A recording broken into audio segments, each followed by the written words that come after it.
భారతదేశంలో అటు ప్రధానమంత్రి గారు కావచ్చు, ఇటు మన ప్రియతమ ముఖ్యమంత్రి గారు కావచ్చు,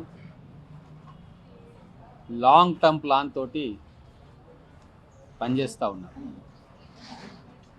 విజన్ 2047 భారతదేశం ఎట్లుండాలి అని చెప్పి పిఎం గారు ఒక విజన్ 2047కి ఆవిష్కరిస్తే, మన తెలంగాణ రాష్ట్రం ఎట్లుండాలి, ఎటువంటి అభివృద్ధి ఉండాలి తెలంగాణ రాష్ట్రంలో, విజన్ ఏముండాలి అని చెప్పి మన గౌరవ ముఖ్యమంత్రి గారు తెలంగాణ విజన్ 2047 వారు ఆవిష్కరిస్తూ ఉన్నారు.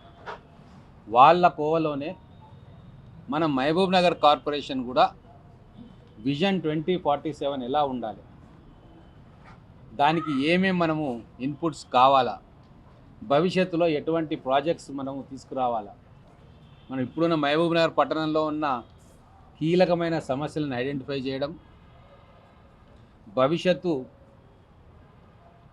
గ్రోత్కి అడ్డంకులుగా ఏమేమి సంభవించవచ్చో వాటిని ఎట్లా తొలగించుకోవాలో అని చెప్పి ఎక్స్పర్ట్స్ తోటి, సర్వే ఏజెన్సీస్ తోటి నేను ఎమ్మెల్యే అయిన తర్వాత నుంచి కసరత్తు మొదలుపెట్టాను. మన మహబూబ్ నగర్ పట్టణాన్ని నెక్స్ట్ లెవెల్కి తీసుకుపోవడానికి కావలసిన ఏర్పాట్లు, ఏర్పడబోయే అడ్డంకులు, ఈ రెండింటి మీద సుదీర్ఘమైన చర్చ జరిగింది. ప్రధానమైన అడ్డంకులు ఏంటి అంటే, నగరంలో ట్రాఫిక్ సమస్య ఒకటి, నేషనల్ హైవేస్ పక్క నుంచి పోతున్న మొబిలిటీ ఎక్కువైపోయింది. ఇక్కడ ఇండస్ట్రీసు, రీసెటిల్మెంట్సు, సెటిల్మెంట్సు, కాలనీ గ్రోత్స్ ఇబ్బడి ముబ్బడిగా పెరుగుతూ ఉంది. కాబట్టి ట్రాఫిక్ని కంట్రోల్ చేయడానికి భవిష్యత్తు కోసం మనకు ఇంకొక బైపాస్ రోడ్ అవసరం డైవర్షన్కి అని చెప్పి ఆలోచన చేసి, అందులో భాగంగా దానికోసం కేంద్ర ప్రభుత్వ సహకారం తీసుకొని దానికి శ్రీకారం చుట్టడం జరిగింది. కేంద్ర ప్రభుత్వ సహకారంతో, రాష్ట్ర ప్రభుత్వం చొరవతోటి అది బీజం పడ్డది. ప్రధానంగా ఇక్కడ హ్యూమన్ రిసోర్సెస్ని డెవలప్ చేయాలా, ఇక్కడ ఉపాధి అవకాశాలు మిగతా పట్టణాల కంటే ఎక్కువ రిసోర్సెస్, న్యాచురల్ రిసోర్సెస్ ఇక్కడ లేవు. మహబూబ్ నగర్కి ఇప్పటిదాకా అది కొరవడింది. మన జాగ్రఫికల్ లొకేషన్ చాలా అద్భుతమైన లొకేషన్. ఇక్కడి నుంచి అటు రాయచూరు, కర్ణాటక, మహారాష్ట్రకు పోవడానికి అనేక పట్టణాలకు ఇది ట్రాన్సిట్ పాయింట్. గోవాకు పోయే వాళ్ళు కూడా ఇదే రూట్ ఎంచుకుంటూ ఉంటారు. బెంగళూరు పోయేదైతే మనకు జాతీయ రహదారి మన పక్క నుంచి పోతాం. రాయచూరు, షోలాపూరు, కొల్లాపూరు ఇవన్నిటికీ కూడా ఇది ట్రాన్సిట్ పాయింట్ మహబూబ్ నగర్. దీని ఇంపార్టెన్స్ని గతంలో ఉన్న ప్రభుత్వాలు కానీ, పాలకులు కానీ దీని గురించి అర్థం చేసుకోలే. మనం ఇంత కీలకమైన పొజిషన్లో మనం ఉన్నాము అంటే దీన్ని మనం అడ్వాంటేజెస్గా తీసుకోవాలి. విద్యాపరంగా కానీ, ట్రాన్స్పోర్ట్ పరంగా కానీ, ఒక ఎడ్యుకేషనల్ హబ్గా, ఒక ట్రాన్స్పోర్టేషన్ హబ్గా మహబూబ్ నగర్కు విశేషమైన భవిష్యత్తు ఉంది. రేపు 2047లో కూడా ఈ ట్రాన్స్పోర్టేషన్ హబ్బు, ఎడ్యుకేషనల్ హబ్గా మనం దీన్ని తీర్చిదిద్దుకుంటే ఈ విజన్ 2047 సార్థకత చేకూరుతుంది. అందుకే ఆ దిక్కుగా ఆలోచనలు చేసి మొట్టమొదటగా మనకు ఉన్న ఎగ్జిస్టింగ్ ఇన్ఫ్రాస్ట్రక్చర్ని ఇంప్రూవ్ చేసుకోవాలన్న ఆలోచన చేసి, ఒక సుదీర్ఘమైన ఆలోచన, కృషి, పెద్దలను ఒప్పించడం, ఇవన్నీ చేయడంతో ఈరోజు మనకు IIIT సాకారం కాబోతాం. దాదాపుగా 500 కోట్ల పైచిలకు బడ్జెట్ ఉంటుంది. మహబూబ్ నగర్ పట్టణానికి, ఈ చుట్టుముట్టు ప్రాంతానికి ఇంత పెద్ద బడ్జెట్ తోటి ఈ 75 సంవత్సరాల్లో ఏ ప్రాజెక్టు రాలే. సింగిల్ ప్రాజెక్ట్ అంటే ఇరిగేషన్ ప్రాజెక్టులను పక్కన పెడితే, అది మన గౌరవ ముఖ్యమంత్రి గారి ఆశీస్సులతోటి, మహబూబ్ నగర్ పట్ల వారికి ఉన్న ప్రేమతోటి మనం సాధించుకోబోతూ ఉన్నాం. ఇది మహబూబ్ నగర్ చరిత్రలో ఒక సువర్ణ అధ్యాయం. ఈరోజు మనకు ఫండ్స్ అవైలబిలిటీ పెరిగింది. చాలామంది అనుకోవచ్చు, ఆ ఫండ్స్ వస్తుంటాయి, కేంద్రం ఇస్తుంది, రాష్ట్రం ఇస్తుంది. రావు. మహబూబ్ నగర్ బాగు కోసం ఆలోచన చేసి 149లో ఒకటిగా మున్సిపాలిటీగా ఉండే మహబూబ్ నగర్ని పట్టుబట్టి ముఖ్యమంత్రి గారిని ఒప్పించి 16 కార్పొరేషన్లో ఒక కార్పొరేషన్గా మనం దానికి డబుల్ ప్రమోషన్, ట్రిపుల్ ప్రమోషన్ ఇచ్చి ఈ అన్ని ఫండ్స్ రావడానికి మొదటి మెట్టు మనం వేసినాం. దాని ఫలితాలు ఇప్పుడు ఒక్కొక్కటిగా మనకు కలుగుతూ ఉన్నాయి.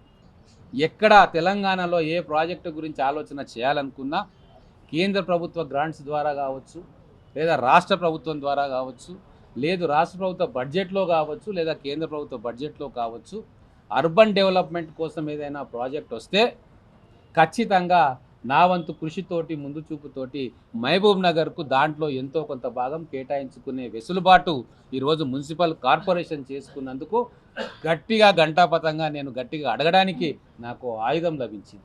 మన గౌరవ ముఖ్యమంత్రి గారి చొరవతోటి అసెంబ్లీలో మనం కార్పొరేషన్గా చేయించుకున్నాం. ఇప్పుడు మహబూబ్ నగర్ అభివృద్ధిని ఆపడం ఎవరి తరం కూడా కాదు. కాంక్రీట్ ప్రపోజల్స్ తోటి ముందుకు పోతూ ఉన్నాం. ఏదో కాగితాలు చూపించి జీవోలు చూపించేది కాదు. ప్రతి ప్రాజెక్టుకు ఫైనాన్షియల్ క్లియరెన్సెస్ తీసుకొని దాన్ని ముందుకు తీసుకునే కార్యక్రమం. చాలామందికి అర్థం కాదు. ఈరోజు ఎవ్వరు కూడా కలలో ఊహించని ప్రాజెక్టులన్నీ కూడా మన మహబూబ్ నగర్ రావడానికి కారణమైంది. సమగ్రమైన ప్రణాళిక ఉంటే తప్ప సమగ్రమైన అభివృద్ధి జరగదు. మూలన పడి పక్కకు పడ్డ అమృత్ స్కీమ్ని మళ్ళీ పట్టాలకు ఎక్కించినాం. చాలామందికి తెలియదు, అది పోయింది. దాని గురించి పట్టించుకునే నాదుడు లేడు. వచ్చిన 2-3 ఏళ్ళు పక్కన పడేసిన ఢిల్లీకి పోయి దాన్ని మళ్ళీ రియాక్టివేట్ చేసినాక ఈరోజు ఆ 269 కోట్లతోటి పనులు జరుగుతూ ఉన్నాయి. ఈరోజు కూడా మళ్ళా మనం కార్పొరేషన్ అయినందుకు 4 ప్యాకేజీలు ఐడెంటిఫై అయినాయి. 662 కోట్లతోటి డ్రింకింగ్ వాటర్ ఆగ్మెంటేషన్ చేసుకోవడానికి, కొన్ని చోట్ల ఇన్ఫ్రాస్ట్రక్చర్ కోసం, డ్రైన్స్ వాటి కోసం, దాంట్లో మన మహబూబ్ నగర్ ఈరోజు 200 కోట్ల రూపాయలతోటి మన మహబూబ్ నగర్ కార్పొరేషన్కు ఈరోజు జీవో వచ్చింది. మరి 5 లక్షల జనాభాకు కూడా మనం ఇప్పటి నుంచే ప్లాన్లు వేసుకోవాలి.